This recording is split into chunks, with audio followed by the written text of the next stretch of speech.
Thank you, Deputy Speaker. Tonight, across Australia, there'll be 500,000 households who won't be able to put enough food on their table. Over the past year, 1.2 million Australian kids have gone hungry. Right now, 3.3 million people are struggling to pay their bills, living below the poverty line in Australia. More and more Australians are just one big medical problem, a couple of missed shifts, another interest rate rise away from complete disaster. And yet, the big banks brag about record profits. Coles and Woolies have profiteered to the tune of billions, coal and gas companies paying nothing in tax. There have been 13 consecutive interest rate hikes since I became an MP in this House, May 2022. Rents have spiked and spiked again. I've chatted to so many locals in Ryan, going through absolute hell to try to just get through each day in these tough times.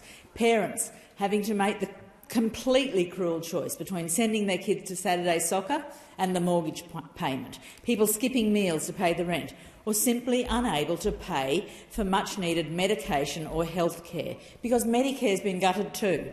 And where's the safety net? Where's the support when times are tough? What's this government's response? Raise JobSeeker to above the poverty line, raise the pension, build hundreds of thousands of public homes, crack down on price gouging? No, it's a new committee. Labor's bill doesn't even include a national definition of poverty, effectively allowing the government to keep its head firmly buried in the sand about the scale of the problem.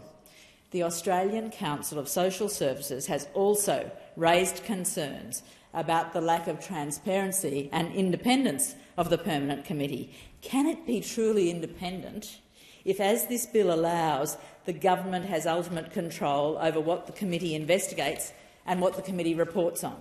And now get this, because it's frankly laughable, nowhere in the bill is there a requirement for the committee to have representation from everyday people, people with direct experience of poverty, an inclusionary committee without inclusion. But there is room for the chair of the Business Council of Australia, and if the committee dares to say something that might actually address the problem, well, again, I think my constituents back in Ryan are probably a little sceptical that it'll actually be listened to, and with good reason. Credit where it's due. Ahead of the federal budget earlier this year, the interim committee released a report which had some very good recommendations, and most important is this one, and I quote, "The government commit to a substantial increase in the base rates of JobSeeker payment and related working age payments as a first priority." Sensible stuff. Labor's response? Raise JobSeeker by $4 a day. A substantial increase? For those who end up listening to this speech on YouTube, drop me a comment about whether you think this counts as a substantial increase. $4. It's actually insulting to people who've fallen on hard times, absolutely insulting. A genuine kick in the guts from this government that many hoped, when they were elected, would actually do something. $4, that's not even a coffee in many places now. That's not even a loaf of bread from Brumbies these days. It's so offensive.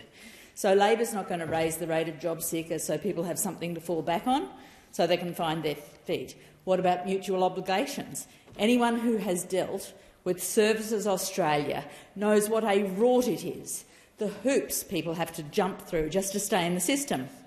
An incredible grift for private service providers and genuine stress, anxiety and misery for people who just need a little bit of help. Last financial year, almost 2 million payments were suspended.